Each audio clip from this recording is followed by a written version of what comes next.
எங்கள் குருபுத்திரன் சோமயாஜி அவர்கள் இன்னும் பெங்களூர்லேருந்து வந்திருக்கார். இதுக்காக அவர் ஒரு 4 வார்த்தை பேசணுன்றது எங்கள் சாட்சிகளை பார்க்குற மாதிரி இருக்கும் உங்களை பல பேருக்கு. அதை படைசா திருப்பி அதை ஞாபகப்படுத்துகிற மாதிரி இவருடைய பேச்சு இருக்கணும்னு பிரார்த்திச்சுக்கிறேன்.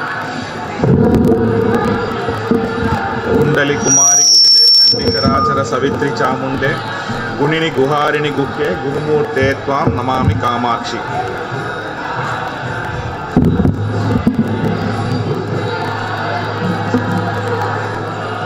पंथस्य प्रामाण्यम् अस्ति वा न वा इति विषयम् अधिकृत्य किञ्चित् वक्तुमुत्सहे. तत्र कल्पसूत्रव्याख्यानावसरे भाष्यकारेण इदं प्रश्नं विचार्य तत् परिहृतमस्ति. तत्र पूर्वपक्षः तावत् तन्त्रस्य प्रामाण्यं नास्ति इति ये मीमांसकाः मन्यन्ते तदेव अस्तु इति. कथं तत् चेत् तन्त्रस्य लोपमूलकत्वात् अप्रामाण्यम् इति तेषाम् अभिप्रायः. तदेव रीत्या भट्टवार्तिके अपि भट्टपादाः तन्त्रस्य वेदमूलकत्व अनुमा किमपि नास्ति इत्यपि प्रतिपादितं. तदैव सूतसंहितायामपि वेदमार्गमिमं त्यक्त्वा मार्गमन्यत् समाश्रितः हस्तस्थं पायसं त्यक्त्वा लेहयेत् कूर्परमानसः इत्यपि उक्तं. तदेव रीत्या अग्निपुराणे अपि तन्त्रदीक्षानुप्राप्ताः लोभैकहृतचेतसाः त्यक्त्वा वैदिकमध्वानं तेन दह्यामहे वयम् इत्यपि तत्र किञ्चित् स्थलेषु बहुत्र तन्त्रस्य निन्दा श्रूयते.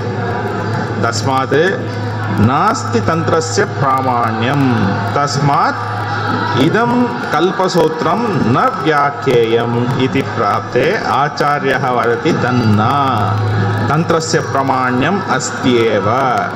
कुतः इति चेत् मीमांसकानामपि मते पुराणं धर्मशास्त्रम् इत्यादि वाक्यानि प्रमाणत्वेन स्वीकृतानि. तथा च पुराणं धर्मशास्त्रं च विद्या हेताश्चतुर्दश इति वचनात्. तथा च यत् पूर्वोक्तं सूतसंहितायां तथैव सूतसंहितायाम् एव मुक्तिकाण्डे उक्तमस्ति. वैदिकी तान्त्रिकी चैव द्विजाह्येताः द्विजेन्द्रास्तान्त्रिकी तु सा तान्त्रिकैश्चैव नान्यस्य वैदिकस्य च हि इति. तन्त्रमार्गस्य वैदिकमार्गस्य उभयोः अपि प्रामाण्यम् उभयोः अपि सत्यत्वं प्रतिपादितं साक्षात् सूतसंहितायां. तथैव रीत्या भागवते अपि गजेन्द्रमोक्षसन्दर्भे सर्वागमाम्नाय महार्णवाय इति सर्वस्य आगमस्य आयतनरूपेण कृष्णस्य रूपं प्रतिपादितम् अस्ति. तदैव तत्रैव वैदिकी तान्त्रिकी मिश्रः इति मे त्रिविधा मखः इति भागवते एव तन्त्रमार्गं वैदिकमार्गम् उभयमार्गम् इति त्रिविधाः मार्गाः देवस्य प्रापणे इत्यपि प्रतिपादितमस्ति. तस्मात् बहुत्र पुराणेषु इतिहासेषु आप्तवाक्येषु साक्षात् शिवमुखात् आगमवाक्यात् शिवस्य च सर्वस्य आप्तत्वात् तन्त्रस्य प्रामाण्यम् अस्ति एव इति प्रतिपादितं भवति. ननु पूर्वोक्त अग्निपुराण वचनात् अप्रामाण्यम् उक्तं खलु इति चेत् तत्र प्रश्ने एव उत्तरमस्ति वेदमार्गमिमं त्यक्त्वा इति. तस्मात् तत्र तन्त्रपदेन ये वैदिकभिन्नाः तन्त्राः ते एव न प्रामाण्यं.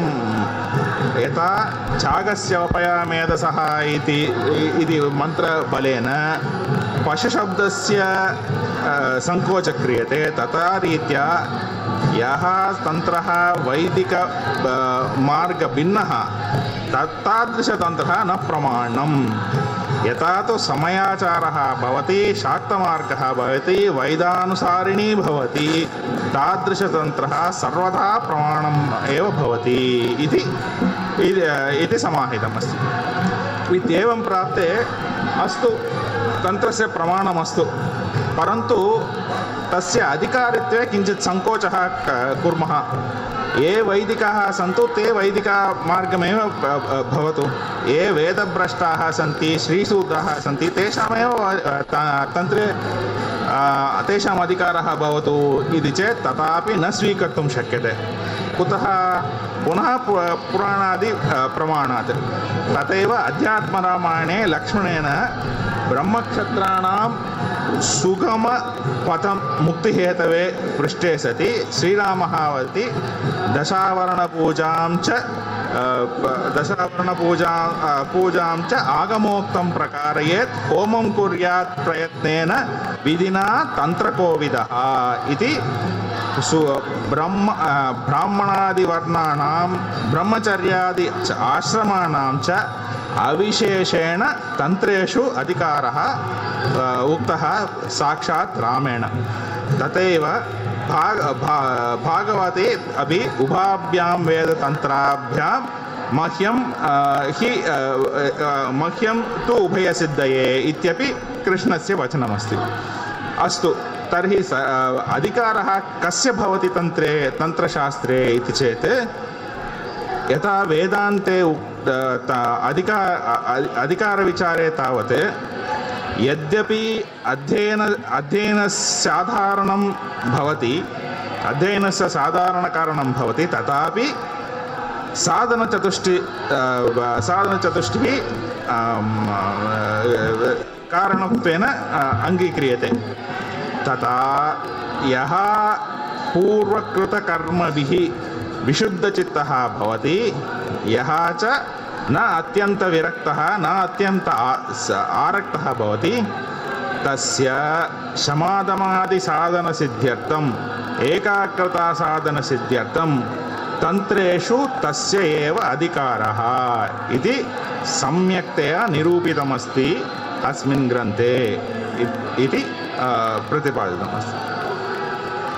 एवम् अधुना द्रविडभाषायां किञ्चित् तदेव विषयम् अधिकृत्य किञ्चित् वक्तुं। ஸ்ரீகுருபியோ நமः. தந்திரசாஸ்திரத்துக்கு பிரமாணம் இருக்கா இல்லையா அப்படின்னு ஒரு சந்தேகம் நிறைய இடத்துல எழுந்திருக்கும்.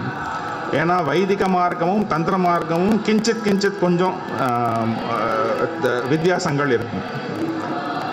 இந்த எழுத்த காலத்தில் இந்த சந்தேகம் நம்மளுக்கு மட்டும் இல்லை, கல்பசூத்திரம், பரசுராம கல்பசூத்திரம்னு ஒரு கிரந்தம் இருக்குது. அந்த கிரந்தத்தோட பாஷ்யத்தில் முதல்லையே இந்த சந்தேகத்தை எழுப்பிட்டு அதுக்கு சமாதானம் கொடுத்துருக்காங்க ஆச்சாரியால். அது முதல்ல